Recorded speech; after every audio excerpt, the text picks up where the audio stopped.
From Insipidly Vapid Productions and the Forecast Network, this is Going In Blind, a tabletop role-playing podcast with vision-impaired players.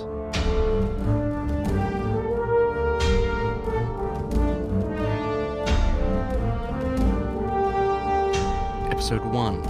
What's in a Game?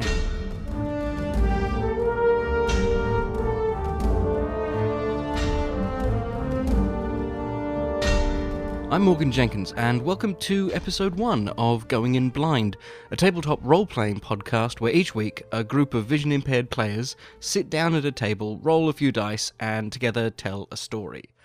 Come for the adventure, stay for the tableside manner. Each week we'll record our game with live music and sound effects provided by the brilliant Syrinscape app, then we'll take that recording and chop it and change it, flitting back and forth between what's happening at the table and dramatic recreations of the big moments of the story as it unfolds. This thing is group-driven, interactive storytelling at its most exciting. Well, at least for me it is. I'm excited. Now, unlike a normal story with its singular narrator or creator choosing who goes where and when and how, or a choose-your-own-adventure book with its turn to page 5 to go left or 22 to go right, the players are being presented with what really is an open world where they can say and do whatever they think their characters would. So expect lots of explosions and fires. Now, for the first 2 weeks, we're going to be covering basically what this is and what's going to be going into it, and then in the second week, it's going to be the character creation side of things. So if you want to actually hear the gameplay, that's coming in week 3. Just wanted to get that out there now, so that if you're sitting there going, well, why aren't they playing the game yet? We have to explain what the game is. So, to start us off, the first question some of you may have, hopefully not too many of you, is this. What is a tabletop role-playing game? Now, the answer to that can be as complex or as simple as you need it to be. But I err on this side of simple, albeit verbose and tangenty simple, so here goes. A tabletop role-playing game, or RPG, is a game where a group of players come together, are presented with a world by a game master, or GM, or in the case of Dungeons & Dragons, a dungeon master, or DM. The players then take on the mantles of characters in this world, and are guided through it by the GM, finding friends and foes, battling dragons and orcs, destroying Death Stars, hacking megacorporations, heisting banks, whatever they want to do in whichever universe they're playing in. There are sci-fi tabletop role-playing games like Shadowrun, which combines fantasy and sci-fi elements, or Edge of the Empire, set in the Star Wars expanded universe. There are fantasy RPGs, like Pathfinder, Legend of the Five Rings, Dragon Age, and Dungeons & Dragons. You like vampires, werewolves? White Wolf has you covered with Vampire the Masquerade or its other World of Darkness entries. You're a Lovecraft fan? Call of Cthulhu. There are Star Trek games and Middle-earth games, historical settings, alternate histories, and so much more. If you can think of a world in which to play a role, there's a game out there for it. Which I guess leads us to the next big question.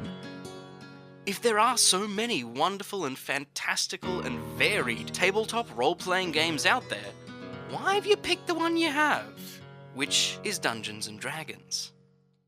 Again, for simplicity, Dungeons & Dragons is the most well-known tabletop RPG in non-tabletop circles, and has long been an entry-level staple for people wanting to get involved in such games, but not knowing how to go about it.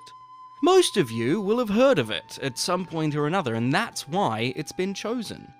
In fact, at one point, it was so synonymous with tabletop role-playing, the creators had to undertake legal action to prevent its trademark from becoming generic, in the same way that Google doesn't like us talking about Googling things. There was a lot of controversy around Dungeons & Dragons as well in the 80s because... Actually, I don't really know. Like demons and summoning, I guess? I've been playing for a few years now, and I don't think I've summoned a single demon. I have cast a spell. which could be seen as witchcraft. But considering it consisted of shouting, "Magic missile," then rolling a 20-sided dice, I honestly don't know that counts. I mean, I didn't get to burn sage, no chickens were harmed, and no one danced in the woods naked on any sort of solstice. Really feel like I missed out. Dungeons and Dragons, or D&D, created by Gary Gygax and Dave Arneson in 1974, has had many iterations. It's a fantasy role-playing game, originally owned by TSR, currently owned and published by Wizards of the Coast, who in turn are a subsidiary of Hasbro. It has been played by some of the most famous people in the whole world of forever, although that might just be my opinion. Vin Diesel of Fast and Furious cariness fame has played D&D to the point where, on the set of Chronicles of Riddick, he's supposedly introduced the game to Dame Judi Dench. Will Wheaton has written about it a lot in various places, including his website willwheaton.net. He's played it on the set of Star Trek The Next Generation. He played it on the Wizards of the Coast podcast with the guys from Penny Arcade, and is even filming a spin-off to his tabletop web series where he'll run a full adventure passed out over several episodes. Seth Green from Buffy and Austin Powers has played it with his co-creators from Robot Chicken. Patrick Rothfuss, the writer of the King Killer Chronicles, has been playing for years. It's been lampooned on Big Bang Theory and the IT Crowd, lovingly presented on Community. The Dead Alewives, a comedy sketch group, have created a hilarious short skit you can listen to online about the dangers of Dungeons and Dragons. It's spawned a terrible movie, an animated kids show, and so much more. So trust me when I tell you that D&D is a bit of a big deal in certain circles. And while its scope can be vast and terrifying, it can be broken down quite basically. In my opinion, it's much easier not to think of Dungeons & Dragons as a game. Dungeons & Dragons is an experience where you journey to another world to live the life of someone else. It is escapism in the truest sense. I guess the main thing to note would be this. The 3rd edition of the game is the most widely known. The 4th edition isn't talked about, and I'll be talking about why that is in a later episode. And 5th edition only came out a few months back. That's the one that we're playing. More specifically, we'll be playing the Forgotten Realms campaign setting and running our own game in and around certain official modules as our character's story progresses. Why Forgotten Realms? Dungeons & Dragons is large. So large, in fact, that it doesn't just span one made-up fantasy world, it spans several universes, each with their own worlds and magics and mechanics and stories. The Forgotten Realms is one of the most popular of these, with many books having been set there, most famously R.A. Salvatore's Icewind Dale trilogy and his character Drizzt.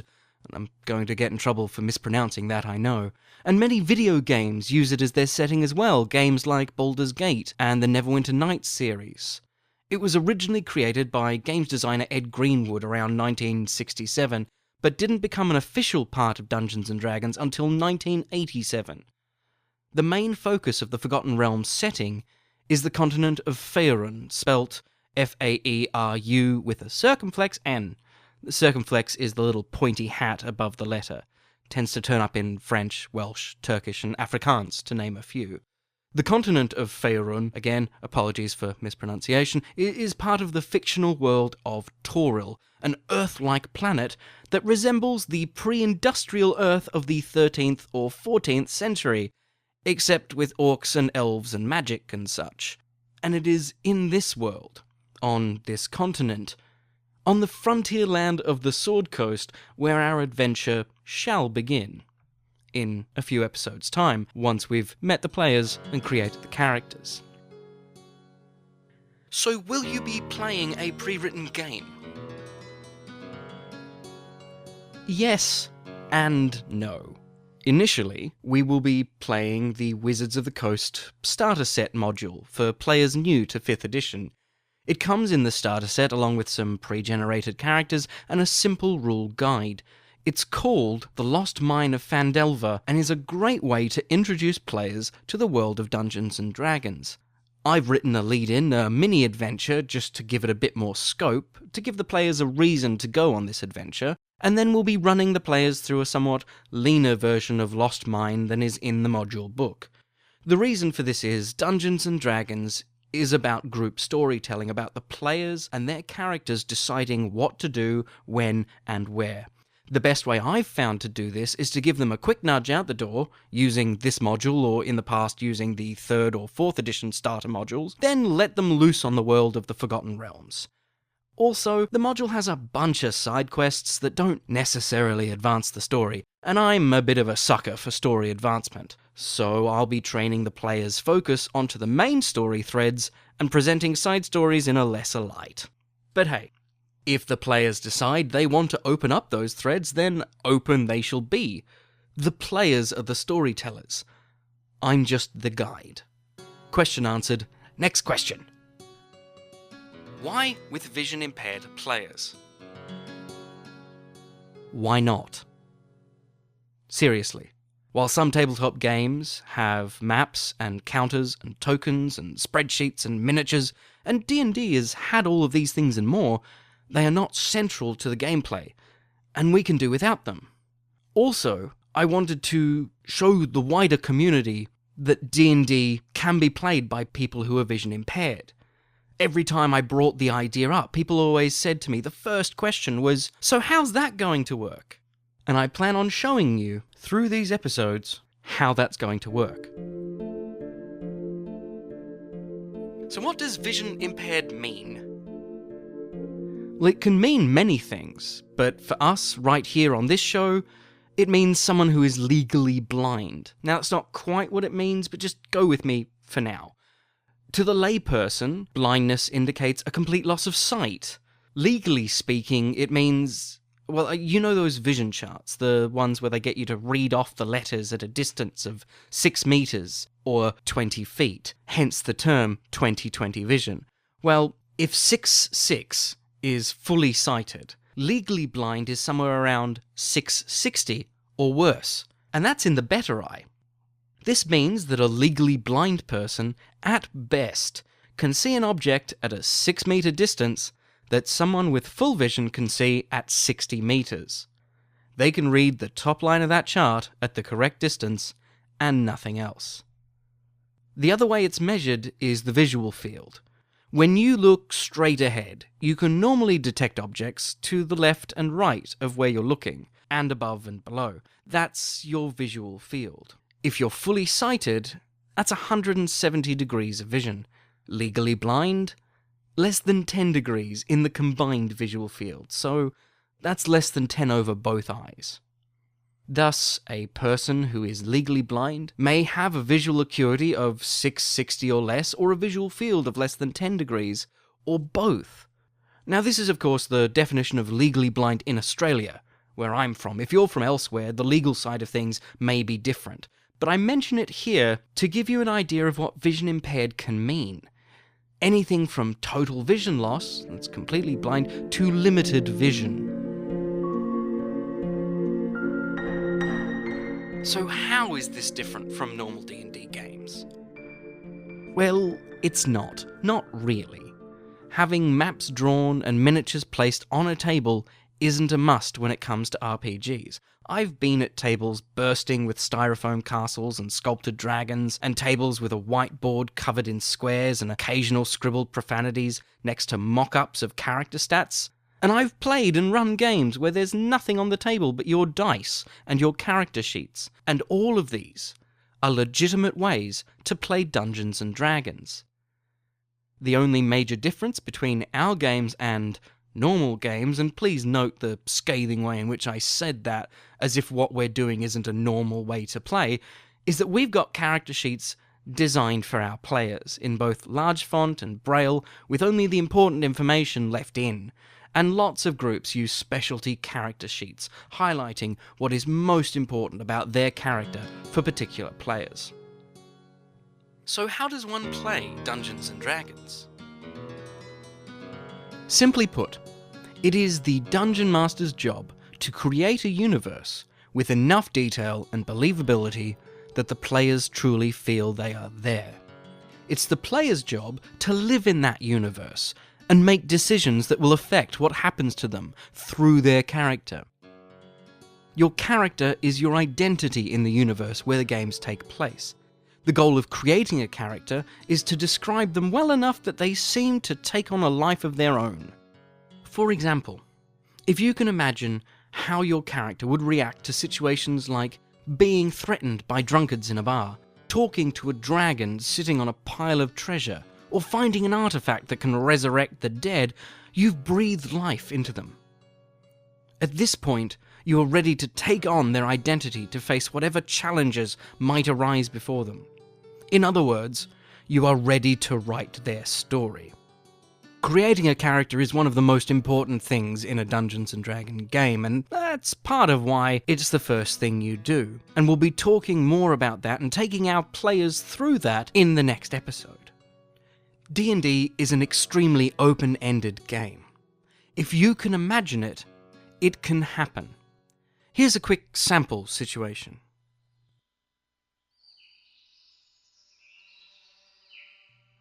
You are alone in a forest, surrounded by trees that appear to be hundreds of years old.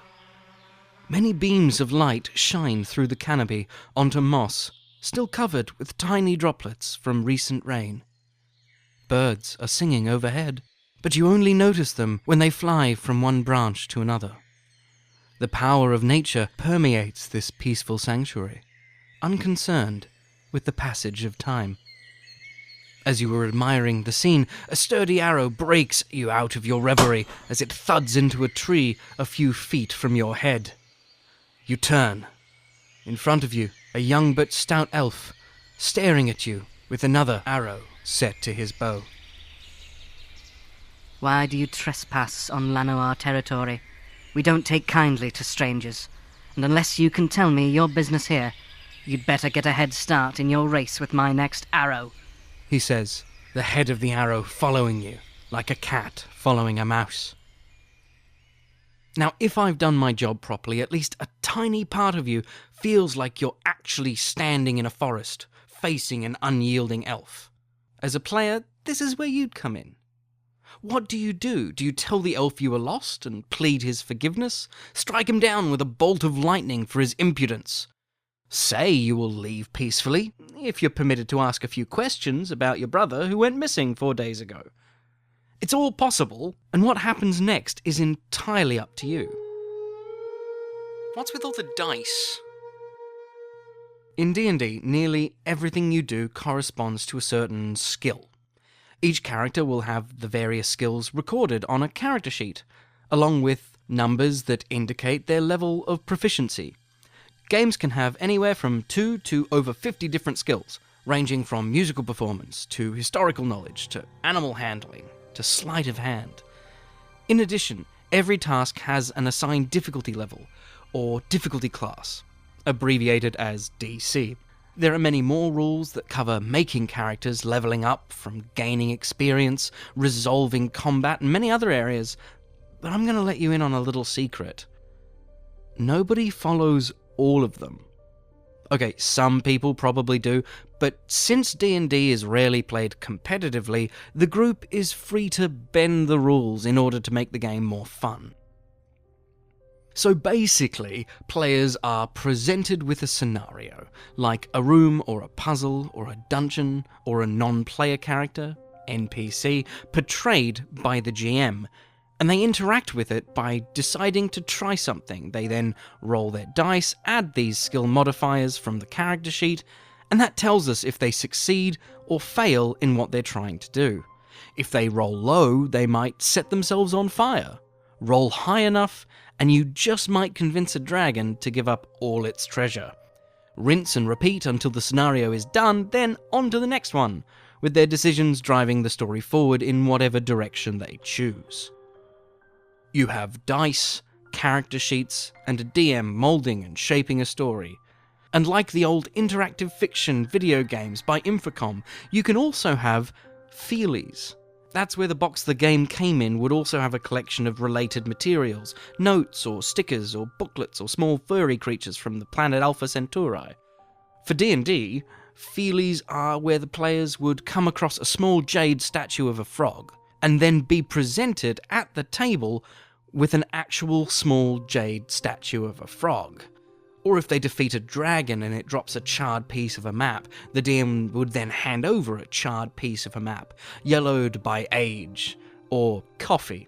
Or you would use coins as actual coins, or if you're really evil, you'd use chocolate coins as coins and watch players debate over how much of their hard-earned gold they're willing to part with in the name of a mid-game sugar hit. We will be using feelies, as they add something tactile to the game, without getting bogged down in the whole player mat with maps and characters on it thing. We'll also be using the program I mentioned earlier, Syrinscape. Syrinscape is a sound design app specifically made for tabletop gaming that adds evocative ambient background sound and a movie-like soundtrack to your tabletop gaming experience, with very little effort from the GM. That's the bit that I like. So often, before a game, I'd be trawling through YouTube videos, trying to find some decent ambient sounds or music to play during the adventure, then trying to play specific sound effects at the same time. Getting the clash of swords and the sound working, it was a lot of time and effort, and Syrinscape has a really easy-to-use interface, and provides all of that without any of the effort. We use them for all of our games, and indeed you can probably hear it in the background of this episode. It's a free app that works on Android, iPad, PC and Mac. You'll be hearing much more from them, and I look forward to it. How long have you played tabletop games? I actually started in AD&D, which is 2nd edition, which is just ridiculous. For years and years and years and years, I wouldn't play the game because I'm like, you know what? I like Doctor Who, I like Star Trek, but I'm not that nerdy. Come on, you know, I can recite Lord of the Rings back to front. I've read the Silmarillion in a single sitting, but I'm not that nerdy. Until finally, some people that I enjoyed listening to were playing it, and I went, "That actually sounds like fun." A friend of mine was like, "I've been waiting years for you to say that. Let us play," and I was hooked. Okay, you know what? That's enough of that. I will talk on that later because, let's face it, I will. Even if I don't want to, I will natter endlessly about the joys and follies of my tabletop gaming years. So, instead of me, we'll have a quick chat with the main characters of this adventure. The players. I played a few sessions. Okay, so you... I didn't play much. I played, 3... was it more like 5 or something? Yeah, you didn't play long. 5 sessions, then I got blown up. That's Maddie. She's only played a few sessions of D&D, and mainly 3.5, the new and improved version of 3rd edition, and it was released in 2003. 5th edition, the one we're playing, and it was released quite recently, isn't too different from 3rd. A statement which, even as you're hearing it, has hardcore fans of the game hunting for my email to tell me in no uncertain terms how wrong I am. And as our players have only played a few sessions of 3.5, each one between 2 to 6 hours in length, it won't be hard to transition from one system to the other. In fact, it's usually harder to transition from one group to the other, as each group has their own player dynamics and quirks and playing styles, unique to that ensemble. Some groups prefer to be super heavy on the rules or on combat. Others focus on story and letting the players try stuff that seems cool, and helping them along if they've really committed to role-playing. Now, while I personally lean towards the latter, I also tend to try and follow what the players are after. So if they prefer strict rule adherence, I'll try to deliver. Sometimes the biggest battle with D&D is finding the group that's right for you. The best way to describe my usual group? Oh my. That's Kat. She likes to set things on fire. I've been playing with them for under a year. Okay. Most of this year. Yeah. Both Dungeons and Dragons and Dragon Warriors. I've since dropped Dragon Warriors. Dragon Warriors is a fantasy RPG written by David Morris and Oliver Johnson. It has a different scoring and mechanic system than D&D, and is set in its own fantastical world called Legend. That said, I still don't know what I'm doing, and I tend to come and go, what can I blow up? Good, that. That, to me, that sounds like the best way to play the game. It's also the fact, obviously, where we were playing with fully sighted people and they're using the game mats and drawing maps and so on. Yeah. Yep. And We most don't of the know where time, we are. Which is part of why we're not doing the whole game mat thing. That, and it's not necessary, unless you're obsessed with knowing exactly how many square feet away from something you are. As we're going to be playing a bit more fast and loose with the rules and the system, that's not going to be a worry anytime soon. And if the players want to know, we can figure it out. Both Kat and Maddie, while they have played, haven't played much. They are still in the novice category, as it were. Everyone else who was playing were actually experienced. Yeah. Yes. It was just us two. Yeah. And as the adventure begins, it is still just you two. Adventuring parties come in all sizes, but the recommended size for 5th edition Dungeons & Dragons is 3 to 5 players plus a GM. Most game modules, pre-written official adventures, are created with that number in mind. And don't worry, gentle listener, there are more players coming, appearing at opportune moments in the story. And we'll be introduced to them when such things happen. But before they can appear, the adventure must start. And before the adventure can start, Kat and Maddie must create their characters. Who will they be? An elf who likes wrestling with inner guilt over dead family members? A human bard who is tone deaf? An orcish wizard with Tourette's? Find out next time on Going In Blind.